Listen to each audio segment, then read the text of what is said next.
If you've been playing War Thunder for quite a while, you probably already reached top tier by now. And if you didn't, maybe you're not a premium player who just wishes to research tanks at his own pace, or maybe you did not play War Thunder long enough to reach the pinnacle of tank technology. For all of this case, I'll try in this video to teach you how to approach top tier and why it is controversial within the War Thunder community. First of all, allow me to be direct. Top tier War Thunder is a completely different game. And this is why a lot of people kind of dislike this BR. Everything you learned from playing War Thunder from reserve tanks to around 8.3, 8.7 BR is basically rendered useless. The same game mechanics still apply, and game sounds as well as situational awareness are still useful, but top tier basically requires you to push this skill to their absolute maximum. One single little mistake and you can die. On the opposite side of things, top tier is extremely rewarding to play and to be good at. Achieving a deathless game in top tier is 10 times more satisfying than in lower BR, because it is that demanding. Anyway, enough introduction and let's tackle the video. I'd like to start with a bit of understanding about what exactly is top tier and why it is so controversial and how to mentally deal with it. As I said, it's a very different game from which you played from reserve to BR 8.0. A lot of tanks are getting stabilizers for their gun. Some vehicles like the Italian Centauro even got access to thermal sights, and the mobility of medium tanks are starting to catch up or even surpass light tanks. In other words, the game is getting quicker, faster and more nervous than ever before. Thanks to stabilizers, players can shoot extremely fast because they don't have to wait for the suspension wobbling to stop in order to have a stable sight. Hell, you can even shoot on the move without any problem with it.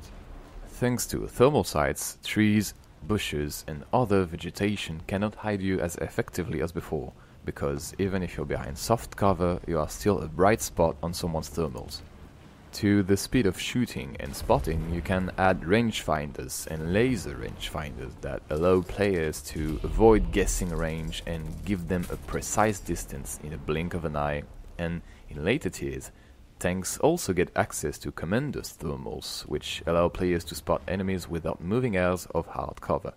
And lastly, if you're not prepared, you'll get flanked in a couple of seconds by a Radkampfwagen, a Ruikat or a Type 16 if you're not careful enough about your surroundings. Everything is faster, and if you're not ready, you'll get torn to pieces. But wait, there's more! To reach around 8.3 BR can be quite long if you're new to the game or if you never paid for a premium account. But so it was for the other players. The higher you go in a tree, the more experienced the players you will face will be, and so the tougher the opposition will become. Needless to say that at 10.7 you'll be facing la creme de la creme of War Thunder players, in theory. But if the game becomes more competitive and faster while driving jewels of technology, why is it so hated? Well, long story short, for these exact same reasons. Every player on the map get access to top of their class tanks, which all have thermals, stabilizers, blistering speed and firepower that you didn't even think was achievable. If you expose yourself a bit too much, you'll get spotted in seconds by someone with thermals, get penned and die. If you're too slow or play too defensively, you'll get flanked or even spawn camped in not even a minute and die. If you're badly hidden, someone will snipe you from the other side of the map in 5 seconds thanks to his laser rangefinder, someone you wouldn't even have a chance to spot before because they were using commander's thermals behind a ridgeline, and you'll die. Oh, and did I mention ATGM carrying helicopters with ranges that can reach several kilometers? Or even aircraft with firing computers that can rocket snipe you so accurately they could aim for a gun breach at Mach 1? Yeah. But the most annoying aspect of top tier is the essence of the gameplay itself. You're not actually chasing tanks, you're chasing gun barrels and gun breaches.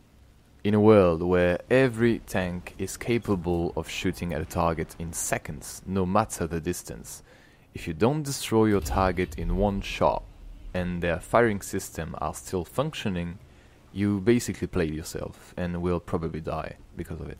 Napalm tends to compare top tier War Thunder with Counter-Strike. Well, I do agree.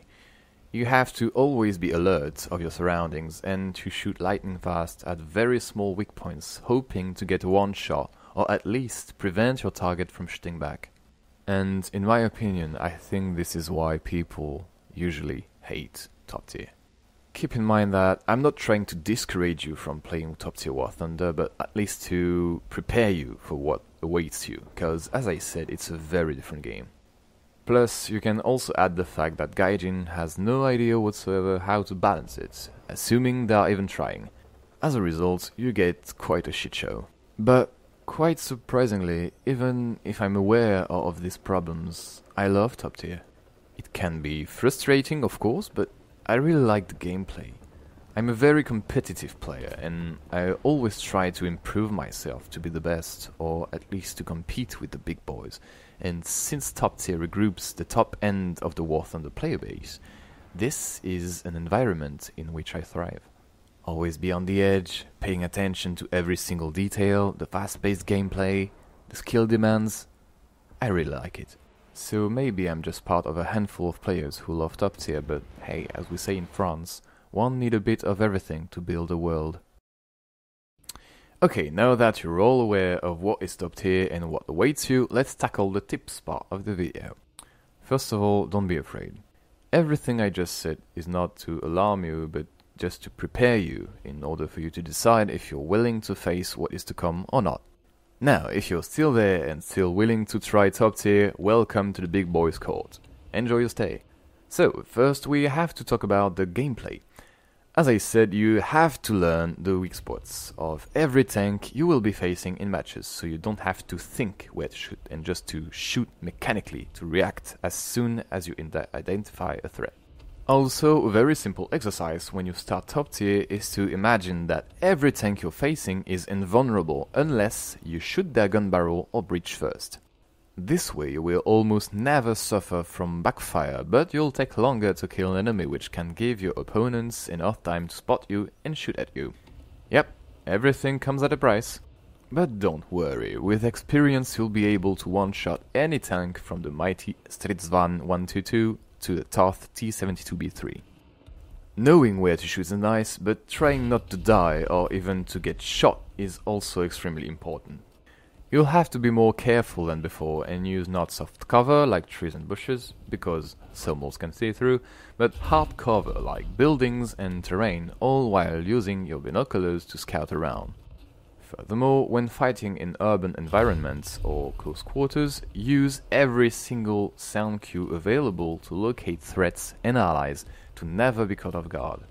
In top tier, engines are very loud because they are so powerful, so using sound can really help you to locate players from quite far away.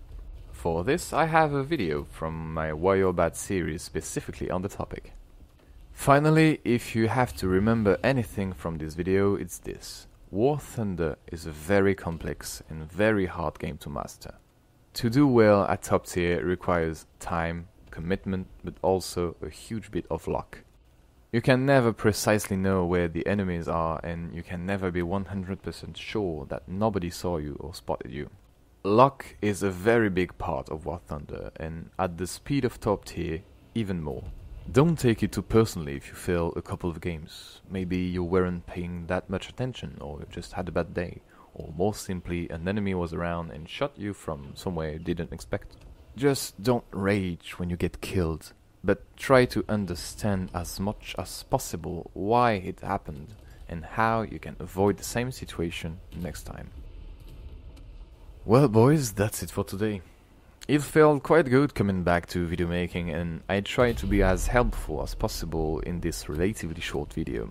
Remember that yes, top tier War Thunder is quite different from the experience you had before, but it's still War Thunder, and everything you learned about maps and gameplay still apply, but in a much bigger scale. So keep it together, stay focused, and you'll have no problem at this rank, or at least you'll be in the best possible mindset to improve quickly and become an even better War Thunder player. If you liked this video, feel free to like it, share it, or even consider subbing to my channel. Furthermore, any kind of constructive feedback, positive or negative, is also very appreciated. Thank you, boys, and as always, I'll see you in the next one.